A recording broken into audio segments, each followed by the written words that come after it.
நபிகள் நாயகம் ஸல்லல்லாஹு அலைஹி வஸல்லம் அவர்களின் காலத்தில் சஹாபாக்களின் பிள்ளைகளை பள்ளிவாசலிலே கொண்டு விடுவார்கள். மஸ்ஜித் நபவியில் பெருமானாரோடு உட்கார வைப்பாங்க.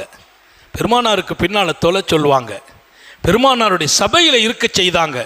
பெருமானார் தடை செய்யலை. இன்றைக்கெல்லாம் சின்ன பிள்ளைங்களை பள்ளிவாசலில் நம்ம வந்தால் விரட்டுறோம், வெளியில் போ பத்துறோம்.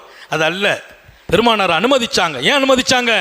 அந்த பிள்ளைகள் வரட்டும், நிற்கட்டும், பெரியவர்கள் பக்கத்தில் வச்சுக்கங்க. உங்களை பார்த்து அந்த பிள்ளை பழகணும், தொழணும்.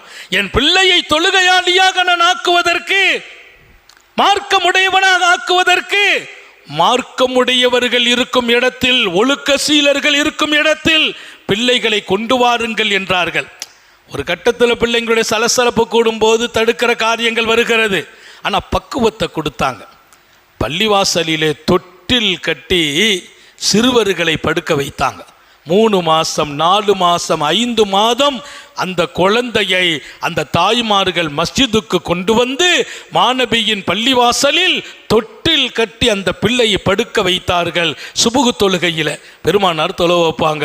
பிள்ளைங்க தொட்டிலில் தூங்கும். வந்தவங்க கேட்பாங்க, ஏம்மா வீட்டில் பிள்ளைங்களை போட்டுட்டு நீங்கள் பள்ளிக்கு வர வேண்டியது தானே? பெண் மக்கள் அனுமதிக்கப்பட்ட காலம், பின்னால் தடை செய்கிறாங்க. ஏன் இங்கே கொண்டு வந்தீர்கள்? அந்த தாய்மார்கள் சொன்ன பதில், நாங்கள் ஆசைப்பட்டோம். காலையில் எங்கள் பிள்ளைங்க 3 மாதம்தான் 4 மாதம்தான் பள்ளிவாசலில் எங்கள் பிள்ளைங்க தொட்டில் வந்து முழிச்சிட்டு இருக்கோ தூங்குதோ, பெருமானார் ஸல்லல்லாஹு அலைஹி வஸல்லம் சுபு தொலை வைப்பாங்க. நபியினுடைய கிராத்தை எங்கள் பிள்ளைகளின் காதுகளில் கேட்டு உள்ளங்களில் போய் சேர வேண்டும். நபி ஓதும் கிராத், அந்த தொழுகையில் ஓதப்படுகிற வசனங்கள், அதுவும் மாநபி அவர்களால் ஓதப்படுகிற வசனம், எவ்வளோ பெரிய பாக்கியம். எங்கள் பிள்ளைங்க காதில் விழணும். பிள்ளைங்க தூங்குறாங்க, தூங்குனாலும் காதில் விழும், உள்ளத்தில் இறங்கும், நாளை எதிர்காலம் ஜொலிக்கும். இன்றைக்கு மதீனாவின் அன்சாரிகளாக பின்னால் வாழ்ந்தவர்கள் யார்? இந்த குழந்தைகள்.